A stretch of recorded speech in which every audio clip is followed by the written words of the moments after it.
Cashflow Diary Podcast, episode 443.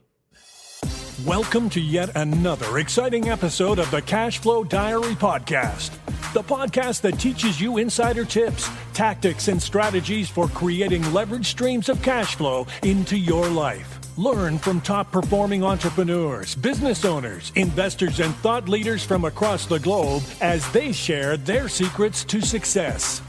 Like what you learn on this and other Cashflow Diary podcast episodes? Go to learninvestingnow.com and sign up to receive powerful tips and information that will help you succeed as an entrepreneur and investor. Now, here's your host, investor, entrepreneur, business owner, educator, speaker, author, and master facilitator of Robert Kiyosaki's cash flow game, Jay Massey. All right, ladies and gentlemen, welcome to another episode of the Cashflow Diary Podcast. I'm your host, Jay Massey, and I'm glad that you are here today because here's the thing. You may have been listening for hundreds of episodes now, right? I mean, we're in the 400s at this point. And what's interesting is that some of you may have been listening from the beginning. You've listened this entire time. Thank you. You've shared with friends. Thank you. But you still haven't started. Like, why? And I don't know that answer. So what we're going to do today is we're going to give you yet another perspective on how skills that you have today can be transformed into a completely different industry, be it real estate or be it something else that you want to use to build cash flow. Because what I've said before, and I say again, where you start isn't necessarily where you stay. And what's important is that once you get started, that you stay started. And I think today's guest has done exactly that.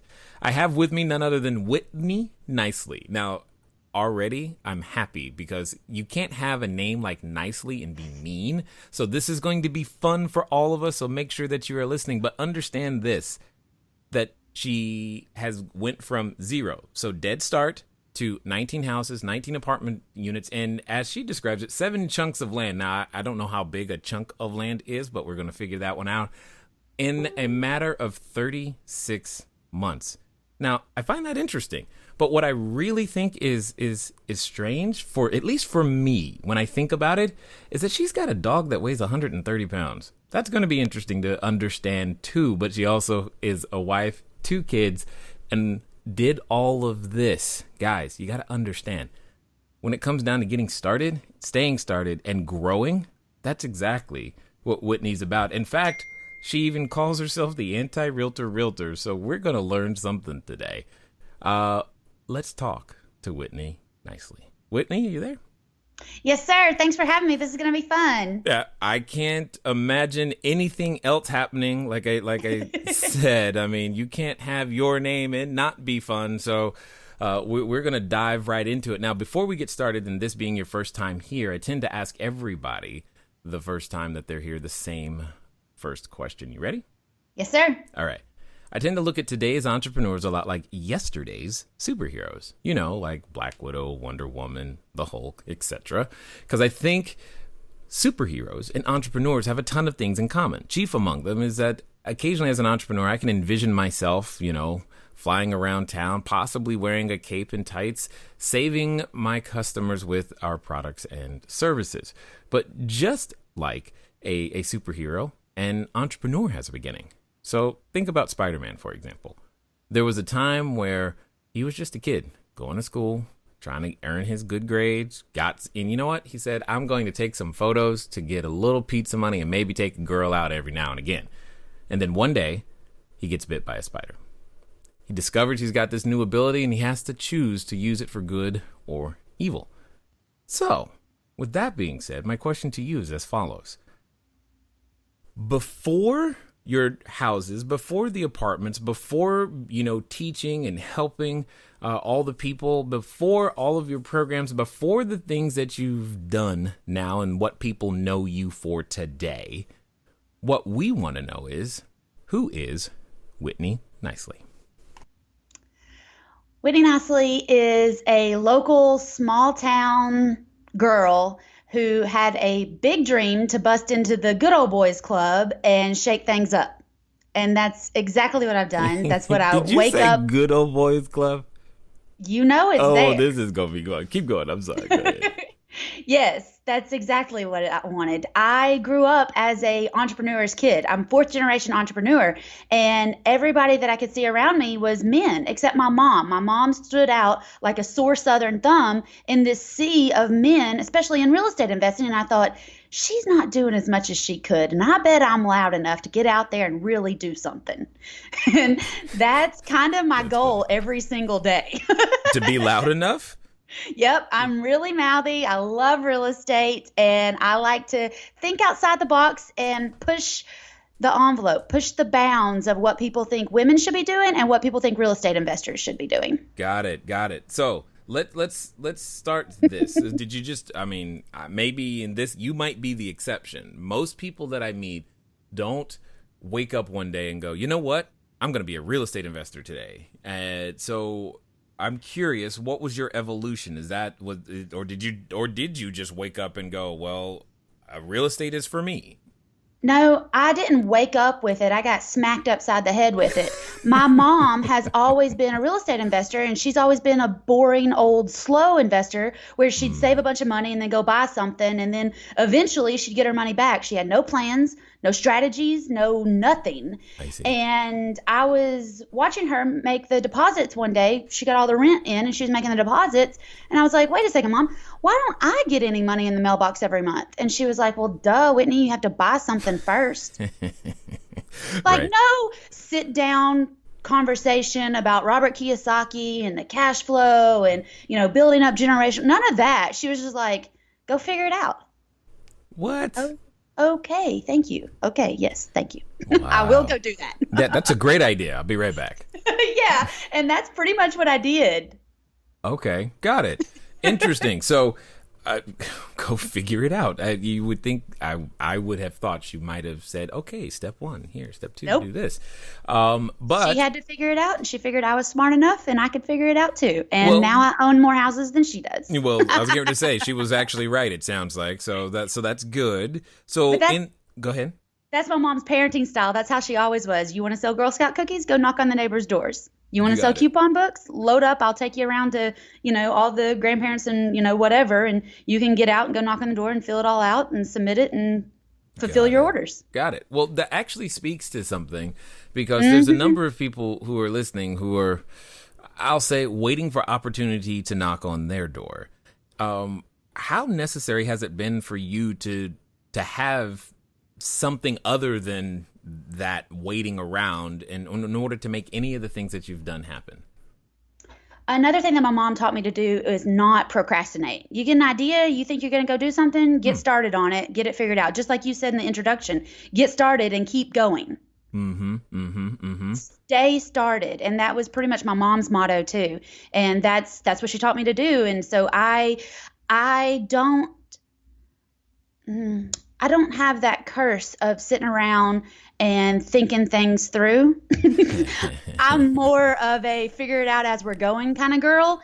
And I get more done that way because I don't always pre-plan for the bad stuff to happen because I just solve whatever's coming at me at the moment instead of what might, could, and most time never happen.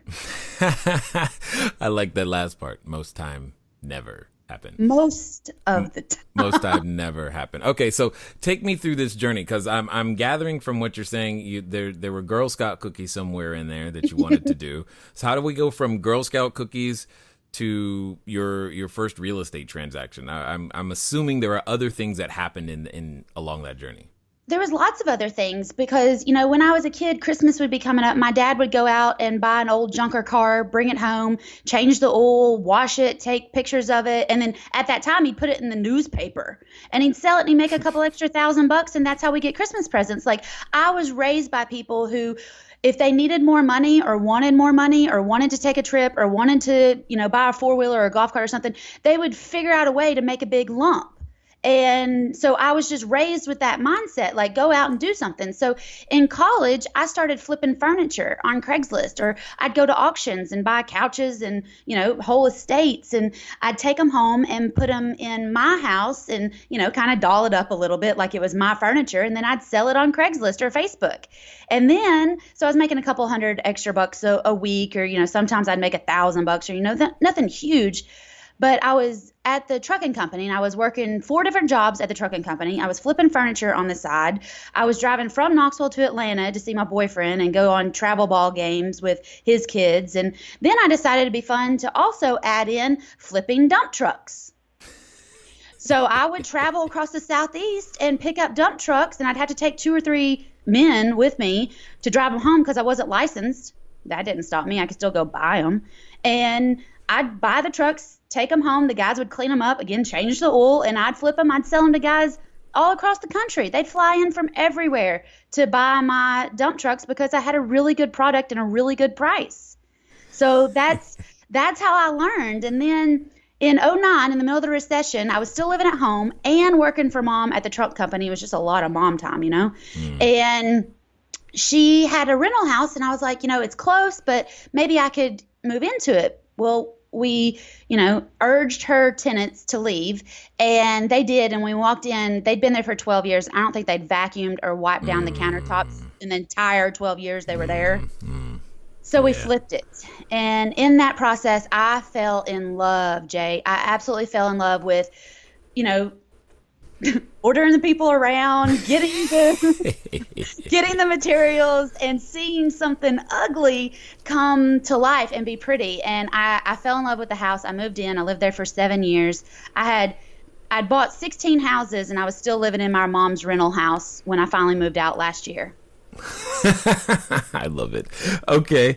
All right. Now, you said a lot of things in there, and I'm sure many of us want to understand how you flip a dump truck. We'll get to that in a moment. But for the benefit of everybody, when she said that her father put something in the newspaper, that's what we used before there were blogs and websites.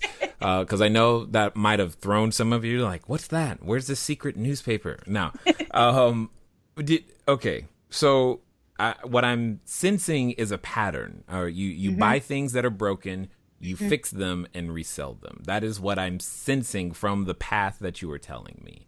Absolutely. But you started with furniture. Like, yes. Help me there, because I am the least handy person that you probably have ever talked to. So when it comes to flipping furniture, I'm trying to, I don't quite have a picture of how that works. So we have estate sales. Sometimes they're called garage sales on the lower end. And people advertise those on Craigslist. They advertise them on Facebook. Also, auctioneers around me have awesome real auction estate sales. And I would go and buy a table for 10, 15, maybe $50, take it home, put it in my living room, and put an ad up on Craigslist that said, hey, I'm going to upgrade my coffee table. Who wants this one? And sell it for $150 or $200. You didn't do anything to it? No, I just wipe the dust off of it. I love this. And so when I flip houses now, I kind of do the same thing. I put a little lipstick on a pig. I don't really gut the kitchen or do anything amazing. But the pictures look really good afterwards. It's something to be said for one's marketing skill. Exactly. Because that's what I was trying to understand. I'm like, a table's a table. How do you make it a table suddenly worth more? I'll tell you. Yeah. And I do this with my houses too. It's a soft staging kit. It's girl stuff. You put little, doilies out, and you put I had no shot right there. Right. As soon as you said it's girl stuff, I'm like, oh, well, no wonder. I make it look like mine. And what do women want? Something another woman has. Wow. And so I make it look like mine. I put magazines out. I put little candles out. I doll it up a little bit. That's okay. Got it. So now I have a question then. How do you doll up a dump truck? It's a dump truck. Well, that one, you wash it, and while it's still wet, you take a picture of it while the sun's shining on it. Okay. Sometimes you can buff out the bumpers. Most of the time, just changing the lights or making sure the backup alarm works is enough for people to fly across the country and hand you $20,000 or $30,000, $50,000. All right, dump trucks it is. So Yep. then with that kind of price point, because that's actually was kind of what I was thinking is, flipping furniture is one level of risk because it's, you don't really have a whole lot up front. But when it comes to a dump truck, that's a lot more up front. And when it comes to houses, it's even more up front. And a lot of people have trouble dealing with that because they're like, oh my gosh, I'm used to earning $5,000 a month or $2,000 a month. If I get this deal, it's going to be tens of thousands of dollars. This is so much bigger, and we tend to add so much pressure and anxiety to these types of impactful things. So my question to you is, how difficult was the transition from dump trucks to, I guess, houses? It wasn't very difficult at all. I mean, you start with something small and then you grow into more zeros and commas. Yeah, got it. And two of my first real estate deals, I bought 2 pieces of land. The first one, I paid $1,200 for it, and it'd been valued at $69,000, and I paid $1,200. So most people, even if you make $5,000 a month, you could squirrel away $1,200 to buy some real estate, and then you are now a real estate investor. Like, that's why I did that. Yeah. I literally bought land just to become a real estate investor. The next piece I bought was a half-acre piece of industrial land, and I paid $1,500 for it. So I'm still not talking about a whole lot of money, right? Mm-hmm. And I rent the driveway to that second piece for $250 a month. So 6 months, I got all my money back. I've had it for 3.5 years. And that ROI, I mean, yeah. I don't even know. It doesn't matter. The point that I like, here's what's happening for a lot of people. I believe is happening when they're listening to you. They're going, oh, and that's good. They're going, oh, and they're giving themselves permission to actually move forward because it doesn't have to be, well, it's a $2 million investment. Well, don't start there. Start with something that you feel more emotionally comfortable with, and that you can work within. So what has this journey, if you will, actually, I'm going to ask it this way. You said you're 4th generation. I'm going to take a stab and say most of the people listening, they are 1st generation. Yeah. Okay. So what advantage or perspective or, head start do you feel that you had by being 4th generation? Every dinner conversation, every Thanksgiving, every Christmas was 30 minutes of fun and fluff and house school, and then an hour and a half on what's the price of diesel and how much can we get a Kenworth for and what's our P&L looking like. And so business conversations are so natural for me that I struggle talking about, what the Kardashians are doing. I have no idea. What does that matter to me?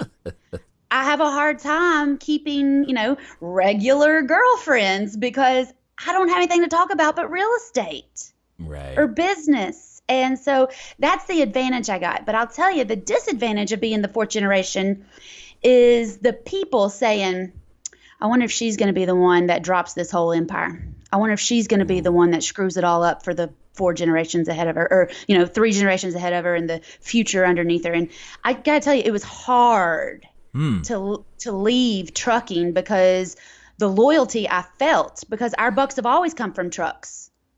And I felt a little bit like I was abandoning the ship. Wow. Never thought about that. So, okay. So talk to us about this transition then, because a number of people face transitions. Maybe they're, working in their job, etc., but they don't necessarily feel loyalty to their employer in that same way. Did that make it difficult for you to actually say, look, I'm this is what I am doing now. I'm not doing this truck stuff anymore? Well, I think people may not feel loyal to their boss, but they do feel loyal to getting that regular check and having that contribution to their insurance. And they feel very loyal to their 401k benefits, whatever those are. Right. So there is some loyalty there, and it may not be to their boss or to their company, but it's to their peace of mind. That You makes know? sense. Yeah. Does that, okay. So then the next thing I would say is I worked 4 jobs, y'all. I was working 4 jobs when I started buying houses. And it got to be that those 4 jobs were in the way of me doing more deals. And I was, grumpy when I was at the trucking company because everybody knew I wanted to be out doing real estate. And it got to a point where I just had to say, all right, y'all, somebody else is going to have to do this because I got to take this afternoon and I'm taking tomorrow morning. And, I just started whittling back on my time. I did not jump all the way into the deep end without a plan. I waded, kind of slowly into it until it consumed me. And that's what I would suggest. Get it going now. You can totally do 1 deal a month, part-time, half-time, using Saturdays. And I like to break it like this. The way I structure real estate, if you can create $300 a month, if you can buy a house and you make $300 a month, like not a whole lot. I'm not talking about tens of thousands of dollars. You don't have to invest anything in this house to get this $300 a month. But if you can get $300 a month and you do 1 deal a year for 2 years, just 2 years, that's 24 houses you'll have under your belt, just one at a time. And that'll be $7,200 a month coming into your checking account. And then most people will leave. If you do it for 3 years, you'll break 6 figures a month. I mean, 10,000 a month. So over the year, you'll have over 6 figures just doing slow and steady 1 deal a month, averaging $300. Well, okay, so let's talk about that. Most people, when they're in pain, which they equate to their job and traveling to their job, commuting, and the work and dealing with the boss, the whole thing. We don't like to get out of pain slowly. You're asking everybody to be patient in a way that they might not have ever thought of being patient before. And to have vision, that's not easy. Hello there, entrepreneur. This is Jay Massey. I know that if you've ever gone over to the site, cashflowdiary.com, you may have asked yourself, where on earth do you get a domain name from? Especially as you are beginning to build your bigger, better, badder business, you need a web presence. You need the email address. You need a way for people to contact you electronically so that you can stop doing the @gmail.com game. Well, the good folks over at GoDaddy have definitely supplied us with every domain that we have ever used. So what I want you to do is I want you to go over to trygodaddy.com/cashflowdiary. Again, that's trygodaddy.com/cashflowdiary, because it's a quick way for you to get set up to capture your domain name the exact way that you want it. They got easy search functions, and most importantly for you is that you'll be up and running today. As I said, once you get started, stay started. Don't let small little obstacles of how to get your own domain name going stop you. So again, go to trygodaddy.com/cashflowdiary, and let's get back to the rest of the story. No way. Come on. These people are already in a 9 to 5. Yep. They're planning on retiring in 40 years when they turn 65. I'm asking for 2 to 3 years. I don't think that's a lot of patience. And the way I do lease options, okay? And if somebody moves into one of my houses, I don't just get $300. Right. People give me $10, $15, $20, $40,000 to move into my houses. Right. The $300 is just the slow and steady that comes in. You can get some $10,000 months just getting started and increasing that $300. Yeah, totally understood. Totally understood. So talk to me, if you will, when it comes to real estate. I mean, many people know my history with real estate, between the apartment buildings, the cell phone towers, all the stuff. And at some point I think they just stopped believing me. So I agree. I'm going to ask you, can anyone who wants to do this business? Yes, and you can do this anywhere you want to, because people are the same. Sellers are the same. We take our coffee different, our accents are different, but we put on our pants or our dresses the same way every day. And we all have the same problems. Everybody has parents that are aging. Everybody has friends with parents who are aging. Yep. And you know somebody who is a small town landlord. Yep. And eventually their portfolio is going to have to go somewhere. And your audience probably knows somebody whose parents are loaded, but their kids are stupid. Whitney, I'm liking you already. Keep going. And guess what's going to happen to that portfolio if your audience doesn't step up and say, hey, man, I will take that portfolio. I will buy my friend's inheritance. I will keep your portfolio intact. And then I will be loaded. Totally. Okay, so here's the thing, though. The things that you were talking about require a completely different level of thinking, if you will, and if most people who have been subjected to our schooling system, notice I didn't say education, that they don't have the necessary facility to see or think in the way that you think. How could you help them cross that line? Because at the end of the day, what we have when we're business owners is ideas, and they have ideas. Their ideas are great. But how do they cross that line and go, yeah, I'm willing to express these ideas, and I have an expectation that you're going to fall in line and like these ideas and help me make them happen? A lot of times as adults, it comes down to pride. And saying, I'm adult, I have kids, I have responsibilities, I need to be smart, I need to know what I'm doing. And so stepping out and starting a, semi-risky endeavor that you've never done before seems scary. But when you realize that you're actually coming to the table with an opportunity that nobody else is going to have, and you're coming to actually help people, when you focus on your sellers and when you focus on your buyers, that takes the pressure off of you. And if you look silly, if you make a little mistake, like, it's going to be fine. We've got ways around that. And you've just got to understand that your job here for the time that you have left on earth is to help as many people as possible. And when that becomes your goal, every entrepreneur knows that you need to find a problem and solve it. And when you can just roll real estate and helping people solve their real estate problems into your everyday life, again, I'm just asking one deal a month. I'm not trying to get you to do 10 or 15 deals and 1,000 phone calls. Just one. Just talk to 10 people a week. Just tell your Sunday school what you're trying to do. Tell your B&I group what you're trying to do. And you'll hit your, quota of 10 people a week really fast. Right. Yeah, totally understood.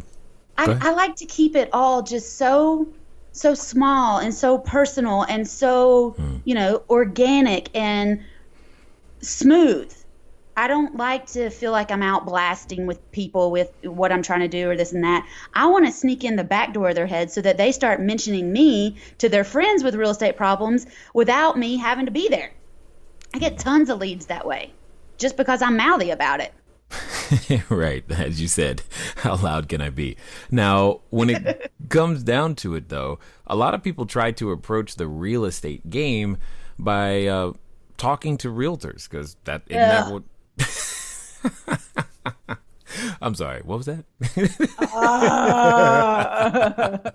Do us all a favor. Why, when the word realtor comes out, what's the reason for that response? Why, if I'm looking to build my cash flow, should maybe, is there a better way? Is that what you're trying to say?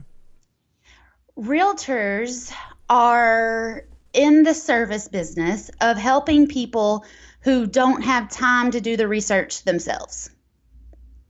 And I have a little riddle. You ready? Okay. I feel like I should take out a pen or something, but go ahead. The best agents I know are investors. And the best investors I know don't have a license. Got it. Yeah, I don't have one.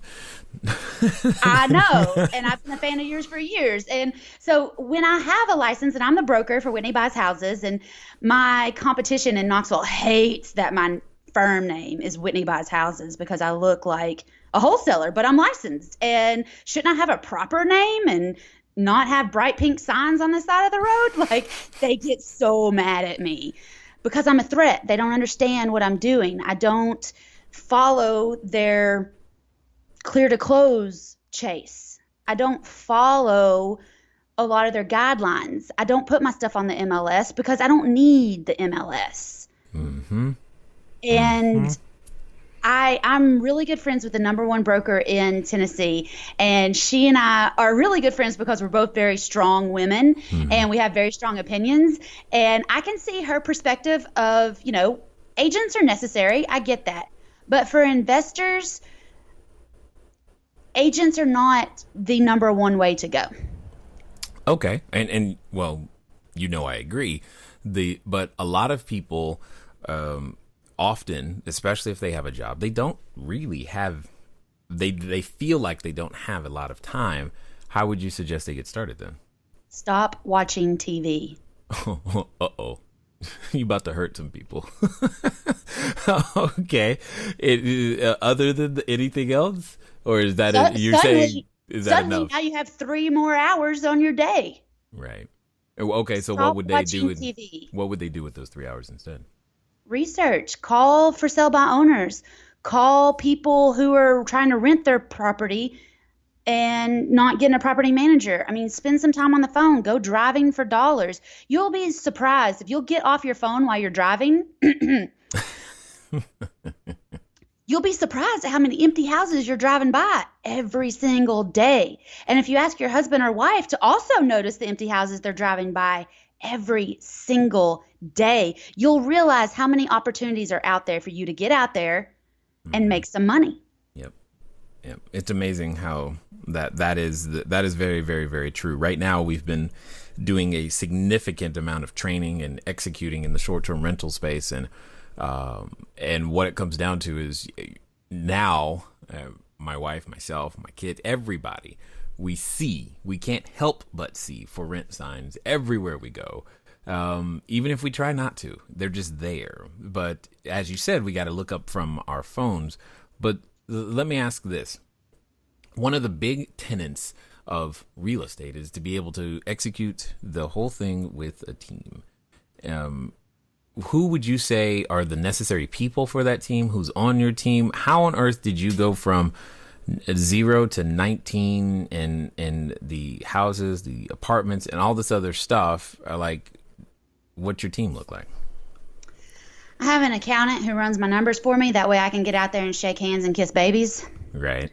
And I have an attorney who can get me a contract turned around in about 24 hours, which keeps my sellers happy, keeps my tenant buyers moving in quickly. And those 2 people alone help me run my ship. Got it. Because I like to be a control freak. I like being a control freak. I don't want to train somebody else to do my calls. I don't want to train somebody else to, I would actually like somebody to run my post online and stuff. But a lot of the things that I do, I think I get further with more sellers because it's me. You see Whitney Buys Houses sign or ad or something, you call, Whitney answers, Whitney comes to see your house, and Whitney closes. I like that. Yes, I get that. Totally understood. And I'm not a Marine, but I'm, lean and mean like one. Got it. Well, I think the point that I was really going after, and you made it perfectly, is that I'm thinking of all those things that often someone will put in front of simply just writing an offer. They're like, I don't have a team. I need a realtor. No, you don't. But Whitney, I need the money. Where's that going to happen? You don't need the money. Even a regular real estate contract will give you 5 or 15 or 30 days to put your earnest money down. What money do you need? You need a contract. And when you get a contract, you put that contract out there for sale, and then you find out how much money you're going to make. Yeah. You know what's amazing to me is that no matter how many real estate professionals I talk to, we all end up saying the same thing. The same thing, I know. It used to drive me crazy too, because when I started, people were like, "Oh, just get the deal, the money will happen," and I'm like, "That's not right."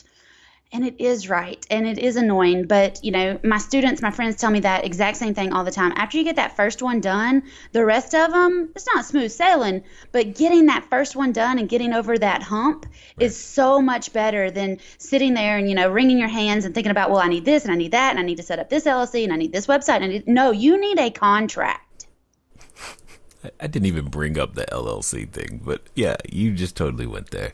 But that's what people think they need. Nobody cares what your LLC is called. Nobody cares if you even have one. One of the best investors I know in Knoxville is like pushing 80, and he doesn't have an LLC, and he's got more land, apartments, houses than anybody I know, and they're in his name, which I think is crazy, but it proves the point that you don't need an LLC. Right. No, no argument there. No argument there. I just want to make sure that, they hear it. You know how sometimes like when your dad says or your mom says the same thing to you and you don't hear it, but a total stranger comes in and says something, you're like, that's new teaching. And mom's like, I've been telling you that for 3 years. I just want to make sure that we hit all those so that people get into action. So, which kind of leads me to this question.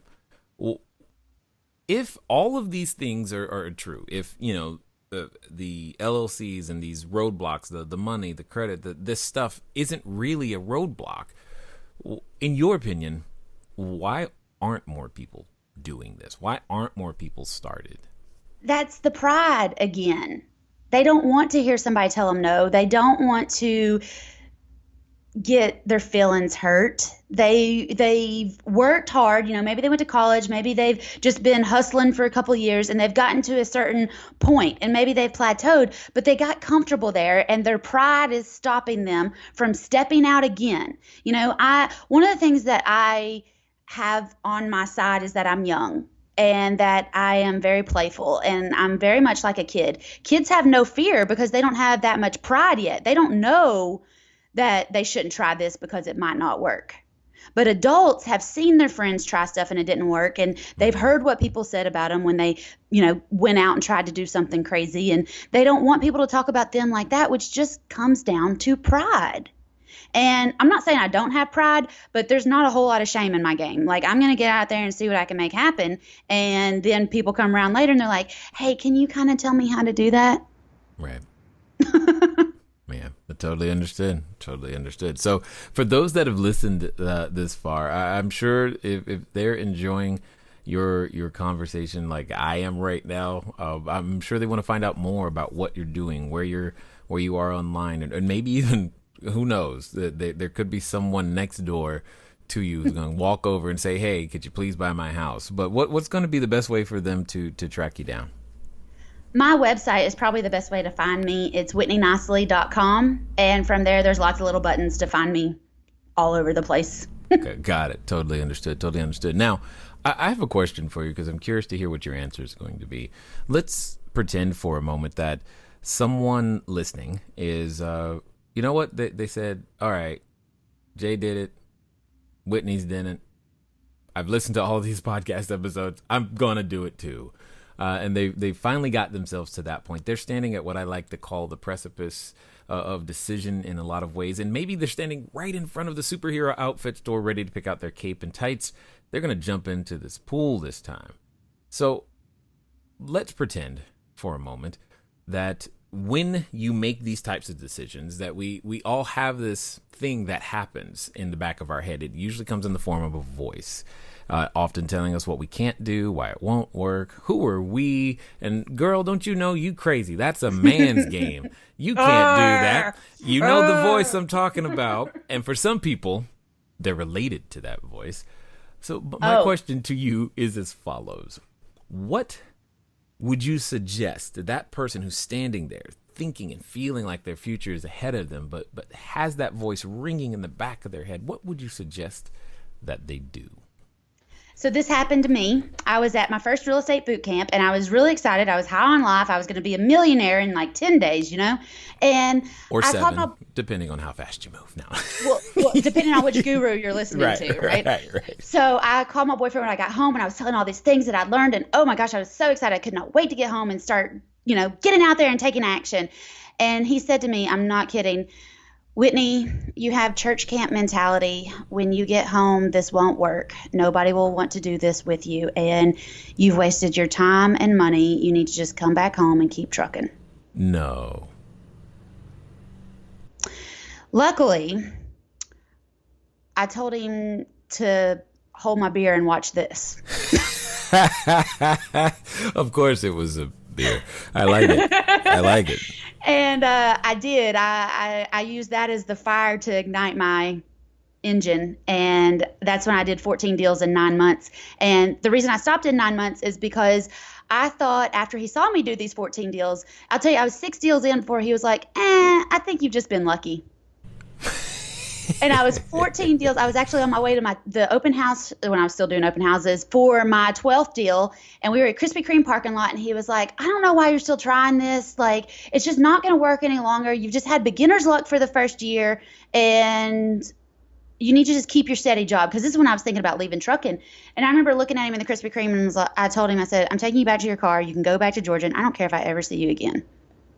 Because I just had this negative Nancy in my passenger seat to life. And I told him later, like a week or two later when I was speaking to him again, that he either had to get into real estate or really see me later. Because I was going straight to the top and he was not going to hold me down. And he agreed. He went to another house buying boot camp with me in like 2 weeks. And then he went to apartment boot camp with me. And then we went under contract in like 7 days and bought our first complex together. So the houses are mine, the apartments are ours, and we are married now. But I still like to give him just a little taste of that every morning for breakfast. Like, you almost stopped me. And he'll hang his head and say, yes, I know, I'm sorry. So if you have that person in your life, whether you're married to them or not, or whether it's your mama or your daddy or your boss or whoever it is, you tell them to sit down and watch. Well, you forgot the hold my beer part. Come on. Well, maybe your listeners don't drink beer. Yeah. I know. Understand that was funny. I'm like, she said hold my beer. Yeah. Got it. Okay. Yeah. No, and there is a certain amount of believing in yourself and disregarding what other people think, because ultimately they're not the ones paying your bills or living your life. And regret is heavier than one might think, so might as well go for it and try. So I definitely agree with those things that you've said, because you're the one who's ultimately going to be responsible, and kudos to you for telling him where he needed to be. I look forward to watching my daughters do something similar. I'm actually kind of afraid for the guy in this particular case, but they'll work it out. So that's good. I definitely wanted to say thanks for being who you are, because I think the world needs more. And thank you for taking the time to share your knowledge, your insight, and your wisdom here with us today at the Cashflow Diary. Oh, absolutely. Thanks for having me. This has been a little bit of one of my goals for 2017. I have to tell you, I'm fangirling a little bit over here on my side of the mic. All right, ladies and gentlemen, you know what time it is. It's time for you to move at the speed of instruction. What does that mean? That means get over to WhitneyNicely.com, because, well, it would be nice, but more important, she's got something that can help you move one step closer to those goals. And at the end of the day, that's the only thing that matters. You're the one living this life. You're the one who has to live with the results. And if you don't like the results of the life that you're currently living, there's only one person who you get to quote unquote blame for it. And that same person you could begin to blame for your success. And you know what step number 1 is to get started. Ladies and gentlemen, it's been fun talking to you today. I look forward to talking to you soon. Until next time.